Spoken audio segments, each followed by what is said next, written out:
Puji nama Tuhan, Shalom.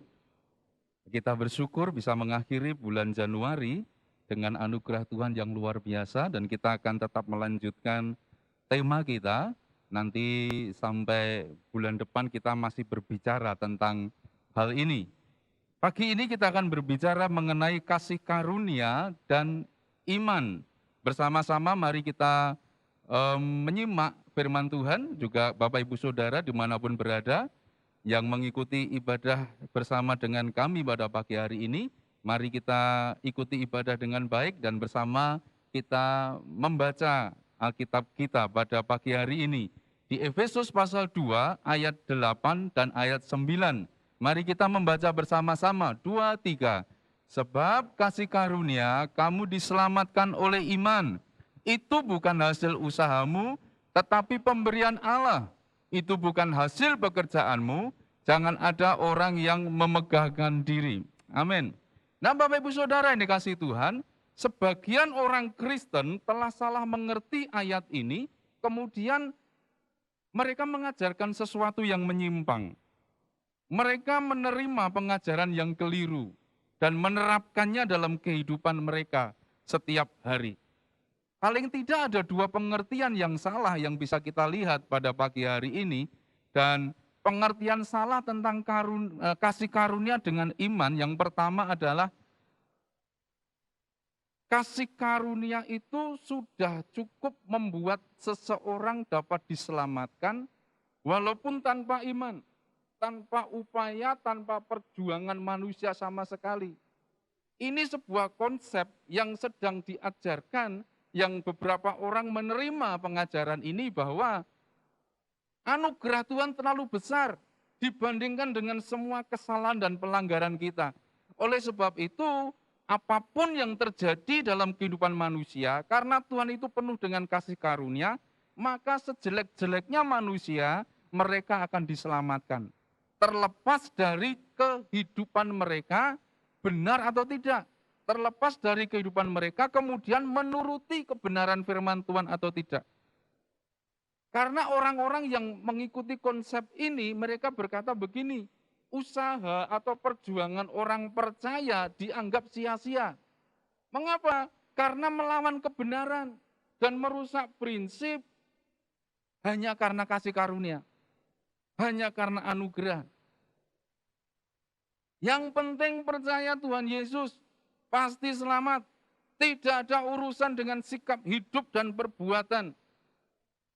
Tetapi sayangnya, biasanya iman yang seperti ini hanya ada di dalam pengakuan di mulut saja, pengakuan di bibir saja. Kemudian mereka merasa sudah memiliki keselamatan, mereka sudah merasa menjadi orang percaya.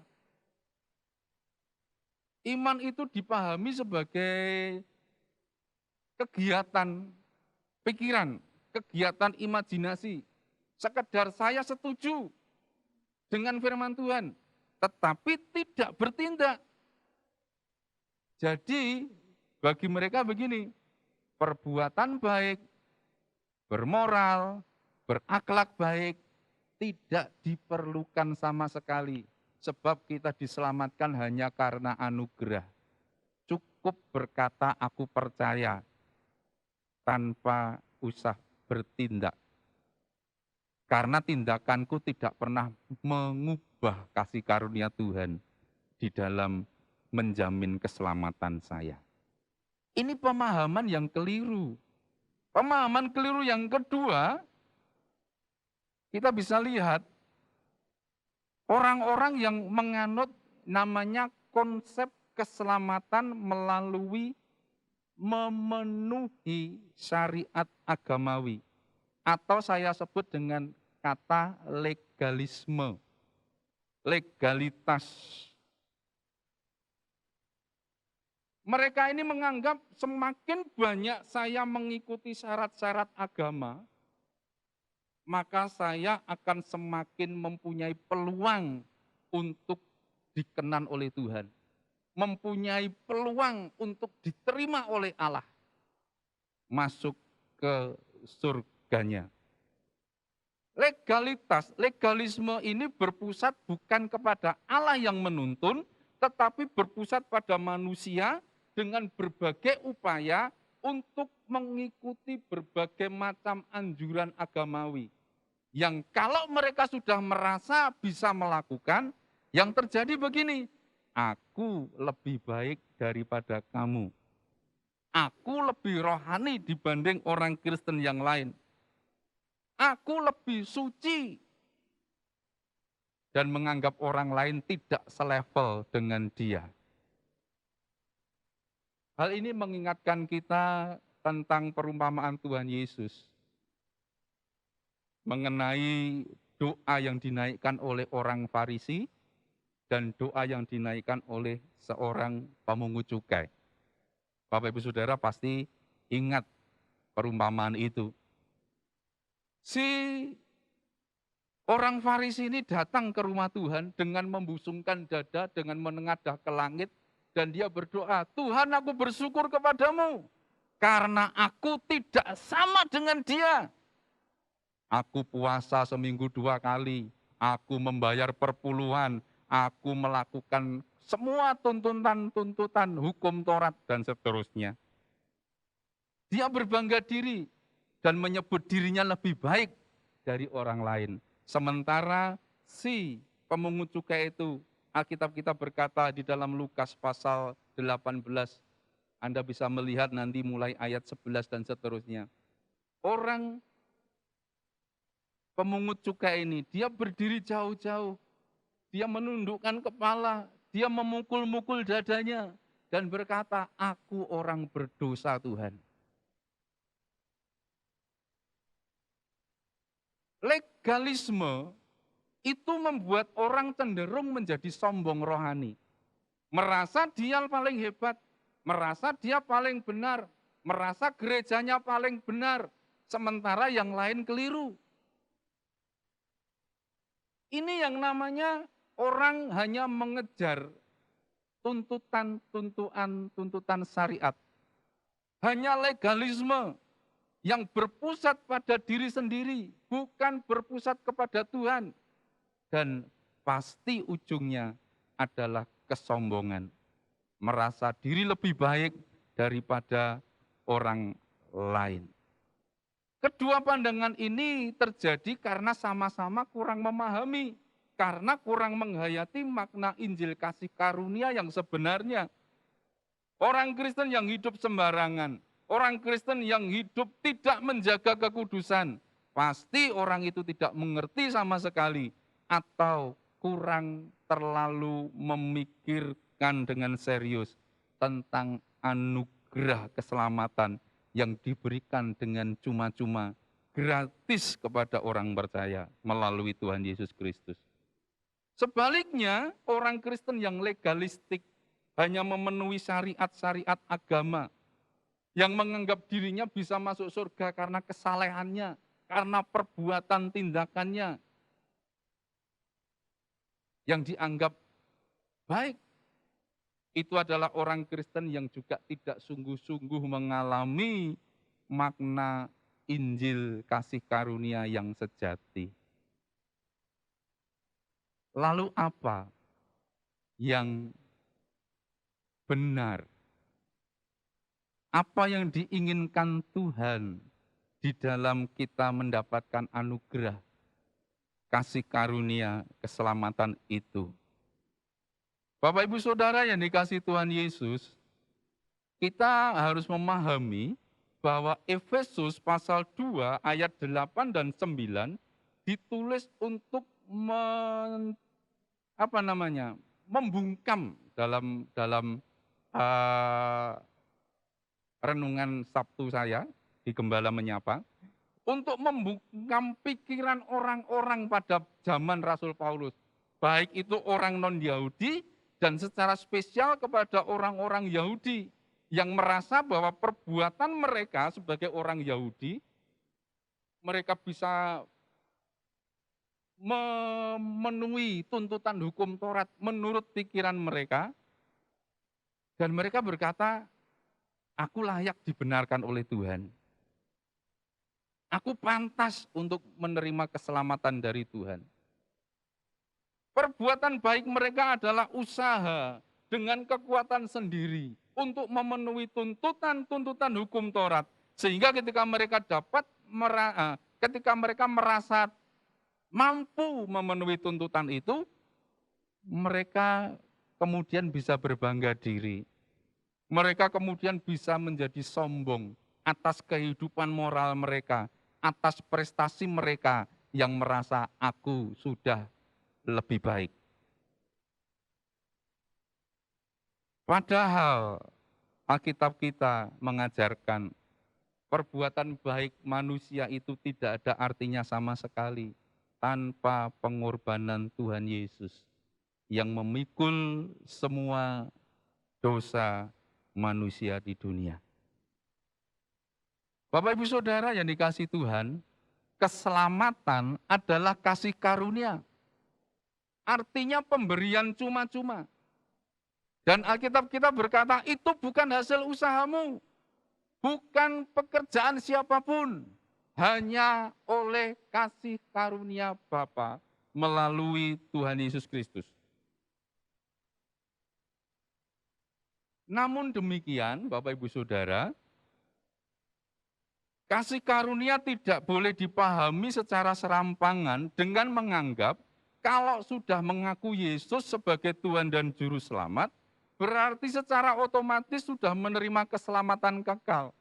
Sudah pasti masuk surga. Ingat baik-baik, kasih karunia tidak boleh dipandang sebagai hal yang mudah, hal yang gampangan. Tidak bisa dipandang sebagai secara otomatis mengerjakan keselamatan di dalam diri seseorang tanpa respon manusia sama sekali. Memang dari Efesus pasal 2 ayat 8 dan 9 ini dapat melahirkan prinsip yang kita kenal dengan nama sola gratia. Hanya karena kasih karunia. Yang mana hal ini diperkenalkan oleh Martin Luther pada tahun 1517. Hanya karena anugerah kita diselamatkan, bersumber dari Efesus pasal 2 ayat 8 dan 9. Tetapi hendaknya pengertian sola gratia ini tidak dipahami seakan-akan proses keselamatan itu dapat terjadi dan berlangsung dengan mudah. Seperti sebuah tindakan yang murahan. Aku berdosa, Tuhan datang menebus saya tanpa saya melakukan apa-apa dan selesai. Kalau saya dipanggil Tuhan, percaya kepada Tuhan Yesus, lalu saya menerima Tuhan Yesus sebagai Tuhan dan Juru Selamat, lalu saya mati pada waktu itu, saya memang tidak perlu berbuat apa-apa. Seperti penjahat yang disalib bersama dengan Tuhan Yesus. Sudah di ujung kematian, dia percaya kepada Tuhan. Dan Tuhan berkata, hari ini juga engkau bersama-sama aku ke Firdaus. Tetapi kalau aku ketika percaya kepada Tuhan Yesus, kemudian diberi kesempatan untuk hidup lebih lama lagi, itu artinya saya mesti berjalan dalam kebenaran, saya mesti berjuang mempertahankan iman kepada Tuhan dengan benar. Tidak boleh hidup serampangan lagi. Sola gratia itu berlaku bagi setiap orang. Tetapi kita tidak boleh memahaminya sebagai tindakan Tuhan yang murahan. Karena setiap kita harus mengerjakan keselamatan itu di dalam setiap hidup kita di dunia ini. Di dalam kasih karunia ada jalan keselamatan benar, tetapi jalan itu harus kita tempuh. Untuk sampai kepada keselamatan kekal, seseorang harus menjalani jalan itu, yaitu bagaimana hidup seperti Tuhan Yesus hidup, meneladani bagaimana Kristus hidup, penuh kasih, penuh pengampunan, penuh pengabdian, hidup benar, hidup kudus. Saya saudara bisa jatuh dalam pelanggaran dan dosa. Tetapi kita tidak terus berdiam di sana, berbangga dengan kesalahan-kesalahan kita. Tetapi kita mesti bergerak maju, bertumbuh dalam kebenaran, sehingga hidup kita makin hari makin diperbaharui. Saya dulu punya teman waktu saya lulus kuliah. Waktu itu ada yang namanya Warga Jaya. Warga Jaya itu orang sipil boleh memakai atribut TNI. Zamannya Muldoko siapa itu?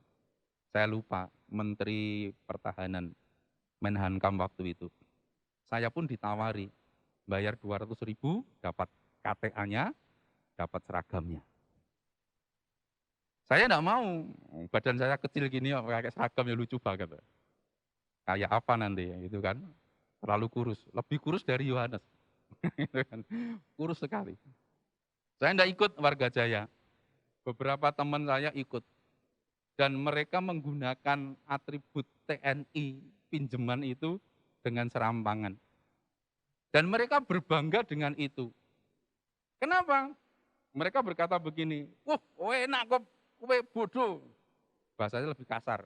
Kowe goblok, gitu kan. Loh kenapa? Dengan pakai Warga Jaya, aku numpak bis ora tau bayar. Lah kok iso? Ditarik, aku pakai seragam aku meneng ae, gitu kan. Terus enggak mau bayar. Oh gitu. Kalau aku naik bis lebih suka bayar daripada enggak bayar. Aku malu kalau enggak bayar. Kondektor lali tak ora tak parani kok. Pak aku mau urung bayar. Kok kamu malah pilih lebih baik enggak bayar. Mereka berbangga dengan kesalahan-kesalahannya. Keselamatan itu harus bergerak dalam kehidupan kita, menjadikan kita makin baik. Bukan berbangga dengan kesalahan, bukan berbangga dengan tindakan-tindakan yang salah. Justru kita ketika berbuat salah, kita bertobat, kita minta ampun, kemudian kita mulai memperbarui diri, minta anugerah Tuhan, kekuatan Roh Kudus untuk mengubah kita, menuntun kita, menjadikan kita pelaku-pelaku firman yang semakin baik lagi. Sehingga kita tidak jatuh bangun dalam dosa yang sama, dalam kegagalan-kegagalan pelanggaran yang sama, tetapi kita terus bergerak di dalam kebenaran Tuhan yang menuntun kita sampai kepada keselamatan kekal.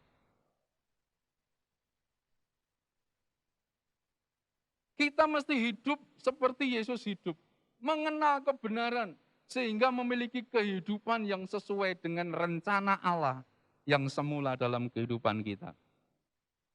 Sehingga hidup kekal karena kasih karunia itu bukan sesuatu yang sederhana, bukan sesuatu yang mudah, apalagi murahan.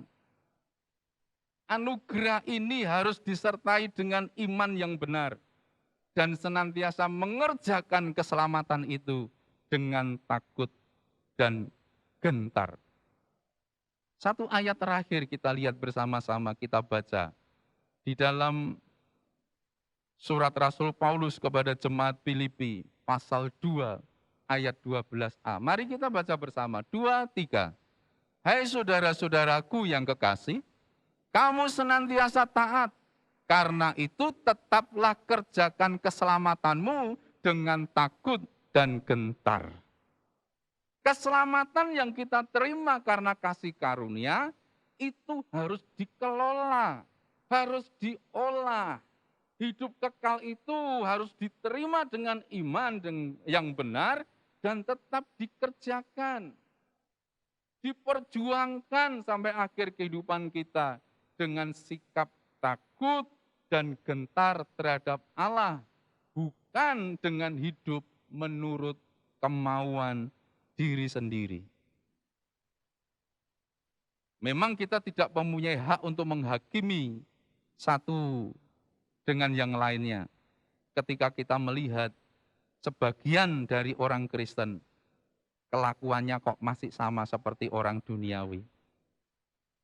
tindakannya kok masih tidak seperti hidupnya orang Kristen.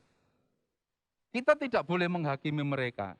Justru kita memberi contoh, kita memberi teladan, kita menasihati dalam terang firman Tuhan, supaya mereka tidak jatuh bangun dalam kesalahan yang sama, tetapi mereka akan mengerjakan keselamatan yang telah mereka terima dengan takut dan gentar kepada Tuhan. Jika kita, saya dan saudara telah menerima percaya iman kepada Tuhan Yesus, mari kita menggunakan iman itu dengan benar. Dan orang yang memakai iman dengan benar, pasti akan menghargai yang namanya anugerah hidup kekal yang diberikan Tuhan kepada kita secara gratis. Di awal pembahasan kita tentang kasih karunia ini, saya memaparkan di dalam Gembala Menyapa satu tokoh yang bernama John Newton. Masih ingat?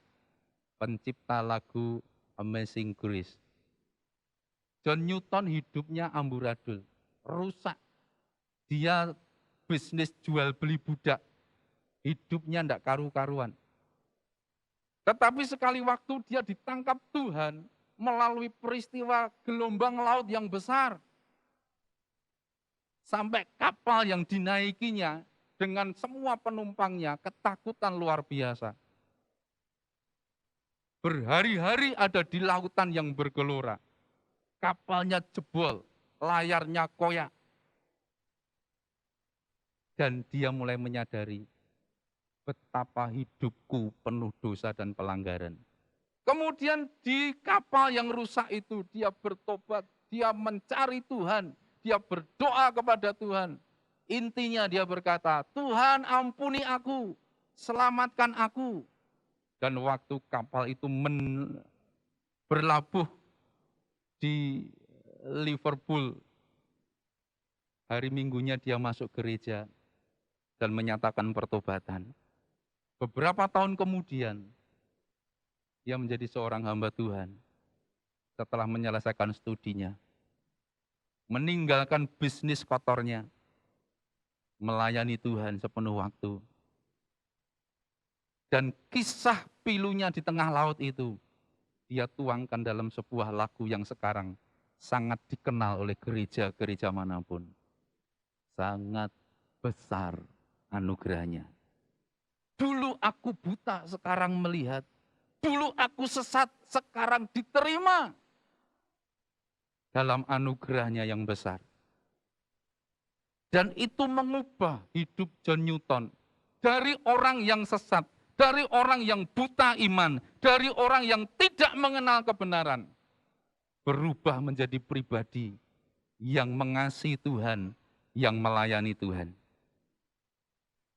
Ini yang namanya menerima kasih karunia dengan benar. Menerima keselamatan dengan tepat. Anugerah Tuhan itu harus mengantarkan setiap kita untuk sungguh-sungguh berubah. Mengantarkan kita untuk bertobat. Menghasilkan buah-buah kehidupan yang baik. Disertai dengan tindakan-tindakan yang benar, iman yang hidup, yaitu iman yang disertai dengan perbuatan. Seperti yang ditekankan oleh Rasul Yakobus yang mengatakan iman tanpa perbuatan adalah iman yang kosong, iman yang mati, iman yang palsu. Akhir dari pembahasan kita pagi hari ini, saya memberikan kesimpulan buat kita bahwa anugerah dan iman itu mesti berjalan bersama-sama, harus berjalan beriring-iringan. Kasih karunia harus diterima dengan iman yang benar, bukan sekedar merasa sudah beriman dan kemudian tidak melakukan apa-apa. Kasih karunia harus dikerjakan. Kalau kita memikirkan anugerah dengan benar, dengan sungguh-sungguh setiap waktu, maka saya dan saudara akan terus-menerus fokus kepada karya Tuhan Yesus. Itu akan membuat gaya hidup kita berpusat pada Yesus. Memang belum sama seperti Yesus, tetapi kita akan berfokus kepada Tuhan Yesus yang akan mengubah kita makin hari makin serupa dengan Dia. Yang membuat kita mengalami pertumbuhan rohani. Dan pertumbuhan rohani yang bersumber dari Yesus itu akan menjadi iman yang bergerak maju. Pondasinya benar, akarnya benar, itu akan membawa kita makin bertumbuh dan kemudian kita berbuah-buah bagi kemuliaan Tuhan. Ada di dalam Tuhan Yesus setiap waktu adalah kunci bagi saya dan saudara memiliki pertumbuhan rohani yang sejati. Dan semuanya itu terjadi karena kasih karunia, karena sola gracia yang diberikan Tuhan buat kita. Sampai di sini pembahasan kita pagi hari ini, kiranya makin memperdalam pemahaman kita dan kemudian kita akan bersungguh-sungguh memiliki iman untuk menanggapi kasih karunia Tuhan. Amin.